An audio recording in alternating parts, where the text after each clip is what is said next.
नमस्कार फ्रेंड्स, स्वागत है आप सभी का solution with Abhishek YouTube channel में। फ्रेंड्स, इस वीडियो में प्रमुख नदियों के उद्गम स्थल से टॉप 30 क्वेश्चन लिए हैं जो कि सभी गवर्नमेंट एग्जाम के लिए हेल्पफुल रहेंगे और सारे क्वेश्चन मोस्ट इंपॉर्टेंट हैं। तो आप इस वीडियो को बिना स्किप के पूरा देखें और इसका जो पीडीएफ है आपको टेलीग्राम के चैनल पर 1-2 दिन बाद मिल जाएगा। तो चलिए वीडियो को शुरू करते हैं। अगर चैनल पर पहली बार विजिट करें, चैनल को सब्सक्राइब करें, बेल आइकन को प्रेस करें। चलिए शुरू करते हैं। सबसे पहला जो क्वेश्चन है, सिंधु नदी का उद्गम स्थल कहाँ से है? तो सिंधु नदी का उद्गम स्थल जो है ये है मानसरोवर झील, तिब्बत से। मानसरोवर झील तिब्बत में आप पड़ती है। तो सिंधु नदी का उद्गम स्थल जो है ये है मानसरोवर झील, तिब्बत से। अगला जो क्वेश्चन है, क्वेश्चन नंबर 2, गंगा नदी का उद्गम स्थल कहाँ से है? तो गंगा नदी का उद्गम स्थल जो है गंगोत्री ग्लेशियर, उत्तराखंड से है इसका उद्गम स्थल। तो आप ये याद रखें। और भारत की सबसे बड़ी नदी जो है ये गंगा नदी है, तो आप ये याद रखें। अगला जो क्वेश्चन है, क्वेश्चन नंबर 3, यमुना नदी का उद्गम स्थल कहाँ से है? तो यमुना नदी का उद्गम स्थल जो है यमुनोत्री ग्लेशियर, जो कि उत्तराखंड राज्य में पड़ता है। तो आप ये याद रखें। अगला जो क्वेश्चन है, क्वेश्चन नंबर 4, ये है ब्रह्मपुत्र नदी का उद्गम स्थल कहाँ से है? तो ब्रह्मपुत्र नदी का उद्गम स्थल जो है ये है मानसरोवर झील, तिब्बत से। आप ये याद रखें। और ये ब्रह्मपुत्र नदी है और गंगा नदी और ब्रह्मपुत्र नदी दोनों मिलके बनाती हैं क्या? सुंदरबन डेल्टा। आप ये याद रखें। अगले जो क्वेश्चन है, क्वेश्चन नंबर 5, झेलम नदी का उद्गम स्थल कहाँ से है? तो झेलम नदी का उद्गम स्थल जो है ये है शेषनाग झील से। और शेषनाग झील कहाँ पे पड़ती है? तो ये जम्मू एंड कश्मीर के पहलगाम के पास में स्थित है शेषनाग झील। तो आप ये याद रखें। जम्मू एंड कश्मीर में पहलगाम के पास में पड़ता है, पास में है ये शेषनाग झील। तो आप ये याद रखें। अगला जो क्वेश्चन है, क्वेश्चन नंबर 6, रावी नदी का उद्गम स्थल कहाँ से है? तो रावी नदी का उद्गम स्थल जो है यह है रोहतांग दर्रा से। और रोहतांग दर्रा कहाँ है? तो ये है हिमाचल प्रदेश में। फ्रेंड्स, अगर आपको वीडियो पसंद आए तो वीडियो को लाइक एंड से जरूर करें। अगला जो क्वेश्चन है, क्वेश्चन नंबर 7, चिनाब नदी का उद्गम स्थल कहाँ से है? तो चिनाब रिवर का जो उद्गम स्थल जो है बारालाचा दर्रा। और बारालाचा दर्रा जो है ये हिमाचल प्रदेश में है। तो इसमें जो है बारालाचा दर्रा आप याद रखें, चिनाब नदी का उद्गम स्थल। अगला जो क्वेश्चन है, क्वेश्चन नंबर 8, रामगंगा नदी का उद्गम स्थल कहाँ से है?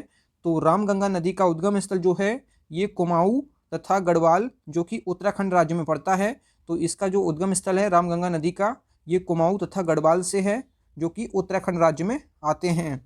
अगला जो क्वेश्चन है, क्वेश्चन नंबर 9, ब्यास नदी का उद्गम स्थल कहाँ से है? तो जो ब्यास रिवर है इसका उद्गम स्थल है ये है कहाँ से? रोहतांग दर्रा। रोहतांग दर्रा कहाँ पड़ता है? तो रोहतांग दर्रा भी हिमाचल प्रदेश में पड़ता है। तो आप ये याद रखें। ब्यास नदी का उद्गम स्थल रोहतांग दर्रा, और रोहतांग दर्रा जो है ये पड़ता है हिमाचल प्रदेश में। अगला जो क्वेश्चन है, क्वेश्चन नंबर 10, गोदावरी नदी का उद्गम स्थल कहाँ से है? तो गोदावरी रिवर का जो उद्गम स्थल है ये त्र्यंबकेश्वर, नासिक, महाराष्ट्र से इसका उद्गम स्थल है। तो आप इसको याद रखें। गोदावरी नदी का उद्गम स्थल त्र्यंबकेश्वर, नासिक, महाराष्ट्र में ये इसका उद्गम स्थल है। अगला जो क्वेश्चन है, क्वेश्चन नंबर 11, कृष्णा नदी का उद्गम स्थल कहाँ से है? तो कृष्णा रिवर जो है इसका उद्गम स्थल जो है ये है महाबलेश्वर, महाराष्ट्र से। महाबलेश्वर, महाराष्ट्र से कृष्णा नदी का उद्गम स्थल है। आप इसको याद रखें। अगला जो क्वेश्चन है, क्वेश्चन नंबर 12, कोसी नदी का उद्गम स्थल कहाँ से है? तो कोसी नदी का उद्गम स्थल कहाँ से है? तो ये है सप्तकोशिकी, नेपाल से। सप्तकोशिकी, नेपाल से इसका उद्गम स्थल है कोसी नदी का। तो आप ये याद रखें। क्वेश्चन नंबर 12 का जो है सप्तकोशिकी, नेपाल से। अगला जो क्वेश्चन है, क्वेश्चन नंबर जो 13 है, नर्मदा नदी का उद्गम स्थल कहाँ से है? तो नर्मदा नदी का उद्गम स्थल कहाँ से है? अमरकंटक की पहाड़ियों से, जो कि मध्य प्रदेश में पड़ता है। जो अमरकंटक की पहाड़ियाँ हैं ये मध्य प्रदेश राज्य में पड़ती हैं। और नर्मदा नदी का जो उद्गम स्थल है ये अमरकंटक की पहाड़ियों से है, जो कि मध्य प्रदेश राज्य में पड़ती हैं। अगला जो क्वेश्चन है, क्वेश्चन नंबर 14, ताप्ती नदी या तापी नदी का उद्गम स्थल कहाँ से है? तो ये है मुल्ताई, मध्य प्रदेश से। मुल्ताई मध्य प्रदेश से किसका उद्गम स्थल है? ताप्ती नदी का। तो आप ये याद रखें। इसको तापी नदी और ताप्ती नदी दोनों के नाम से जाना जाता है। तो आप कंफ्यूज मत होइएगा, आप दोनों नाम याद रखें। अगला जो क्वेश्चन है, क्वेश्चन नंबर 15, गंडक नदी का उद्गम स्थल कहाँ से है? तो गंडक नदी का उद्गम स्थल जो है ये है नेपाल से। तो आप ये याद रखें। फ्रेंड्स, अगर आपको वीडियो पसंद आए तो वीडियो को लाइक एंड से जरूर करें। अगला जो है सोन नदी का उद्गम स्थल कहाँ से है? तो सोन नदी का उद्गम स्थल जो है अमरकंटक की पहाड़ियों से, जो कि मध्य प्रदेश में पड़ती हैं। अगला जो क्वेश्चन है क्वेश्चन नंबर जो 17 है, महानदी का उद्गम स्थल कहाँ से है? तो महानदी का उद्गम स्थल जो है ये सिहवा रायपुर से है, जो कि छत्तीसगढ़ राज्य में पड़ती है। महानदी का उद्गम स्थल सिहवा रायपुर, जो कि छत्तीसगढ़ राज्य में पड़ती है। अगला जो क्वेश्चन है क्वेश्चन नंबर 18, कावेरी नदी का उद्गम स्थल कहाँ से है? तो कावेरी रिवर का जो उद्गम स्थल है ये ब्रह्मगिरी पहाड़ियों से है, जो कि कर्नाटक राज्य में पड़ता है। कावेरी नदी का उद्गम स्थल ब्रह्मगिरी पहाड़ियों से, जो कि कर्नाटक राज्य में पड़ते हैं। अगला जो क्वेश्चन है क्वेश्चन नंबर 19, चंबल नदी का उद्गम स्थल कहाँ से है? तो चंबल नदी का उद्गम स्थल जो है ये जानापात पर्वत, जो कि इंदौर मतलब इंदौर जो जिला है वहाँ पे पड़ती हैं, जो कि मध्य प्रदेश राज्य में आता है। जानापात पर्वत जो है इसका जो चंबल नदी का उद्गम स्थल जो है जानापात पर्वत, आप इसको याद रखें। अगला जो क्वेश्चन है क्वेश्चन नंबर 20, लूना नदी का उद्गम स्थल कहाँ से है? तो जो लूना रिवर है इसका जो उद्गम स्थल जो है नांग पहाड़ियों से है, और नांग पहाड़ी कहाँ है? यह है राजस्थान राज्य के अजमेर जगह पर, आप ये याद रखें। नांग पहाड़ियों से लूना नदी का उद्गम स्थल है, जो कि राजस्थान में पड़ता है। अगला जो क्वेश्चन है, साबरमती नदी का उद्गम स्थल कहाँ से है? तो साबरमती रिवर का जो उद्गम स्थल है ये है धेवार झील या जयसम्मद झील, जो कि उदयपुर राज्य में पड़ता है, उदयपुर जगह है और राजस्थान इसका स्टेट है। तो आप दोनों याद रखें। राजस्थान जो है, राजस्थान के उदयपुर जिले में ये जयसम्मद झील है, जहाँ से साबरमती नदी का उद्गम स्थल होता है। तो आप ये याद रखें। अगला जो है क्वेश्चन नंबर 22, सतलज नदी का उद्गम स्थल कहाँ से है? तो सतलज नदी का उद्गम स्थल जो है मानसरोवर झील के निकट राक्षस ताल से है, जो कि तिब्बत में पड़ता है। तो आप ये याद रखें, सतलज नदी का उद्गम स्थल मानसरोवर झील के निकट राक्षस ताल से, जो कि तिब्बत में पड़ता है। अगला जो क्वेश्चन है क्वेश्चन नंबर 23, दामोदर नदी का उद्गम स्थल कहाँ से है? तो दामोदर रिवर का उद्गम स्थल कहाँ से है? छोटा नागपुर पठार, जो कि झारखंड राज्य में पड़ता है।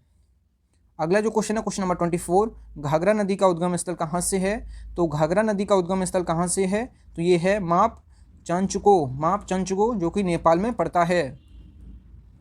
अगला जो क्वेश्चन है क्वेश्चन नंबर 25, नील नदी का उद्गम स्थल कहाँ से है? तो नील नदी का उद्गम स्थल जो है ये है विक्टोरिया झील से, और विक्टोरिया झील जो है ये अफ्रीका में पड़ती है। तो ये आप याद रखें। अगला जो क्वेश्चन है क्वेश्चन नंबर 26, यांगसी नदी का उद्गम स्थल कहाँ से है? तो यांगसी नदी का जो उद्गम स्थल है ये तिब्बत का पठार से इसका उद्गम स्थल है। तो आप इसको याद रखें। अगला जो क्वेश्चन है क्वेश्चन नंबर 27, अमेजन नदी का उद्गम स्थल कहाँ से है? तो अमेजन रिवर जो है इसका उद्गम स्थल जो है लेगो विल फेरी, जो कि अमेरिका में पड़ता है। लेगो विल फेरी, जो कि अमेरिका में पड़ता है। तो आप ये याद रखें। अगला जो क्वेश्चन है क्वेश्चन नंबर 28, डेन्यूब नदी का उद्गम स्थल कहाँ से है? तो डेन्यूब रिवर जो है इसका उद्गम स्थल जो है ब्लैक फॉरेस्ट पर्वत, जो कि जर्मनी में पड़ता है। ब्लैक फॉरेस्ट पर्वत, जो कि जर्मनी में पड़ता है। डेन्यूब नदी का उद्गम स्थल ब्लैक फॉरेस्ट पर्वत, जो कि जर्मनी में है। अगला जो क्वेश्चन है क्वेश्चन नंबर 29 जो है, होंगो नदी का उद्गम स्थल कहाँ से है? तो होंगो नदी का उद्गम स्थल जो है ये है कयुम लुन पर्वत, जो कि चीन में पड़ता है। कयुन लुन पर्वत, जो कि चीन में पड़ता है। होंगो नदी का उद्गम स्थल कयुन लुन पर्वत, जो कि चीन में है। अगला जो क्वेश्चन है क्वेश्चन नंबर 30, वोल्गा नदी का उद्गम स्थल कहाँ से है? तो वोल्गा जो रिवर है इसका उद्गम स्थल जो है वल्डाई पर्वत, जो कि रशिया में है। वल्डाई पर्वत, जो कि रशिया में है। तो आप ये याद रखें। इसका जो PDF है आपको टेलीग्राम के चैनल पे 1-2 दिन बाद मिल जाएगा। फ्रेंड्स, अगर आपको वीडियो पसंद आई है तो वीडियो को लाइक एंड से जरूर करें। अगर चैनल पे पहले आप विजिट किए चैनल को जरूर सब्सक्राइब करें। अगर आप लोग चाहते हैं कि आपको ऐसे इसी तरह वीडियो मिलें तो आप वीडियो को ज़रूर शेयर किया करें। काफ़ी मेहनत लगती है वीडियो बनाने में, तो आप लोग बस लाइक एंड शेयर जरूर किया करें। मिलते हैं न्यू वीडियो में, तब तक के लिए जय हिंद, वंदे मातरम।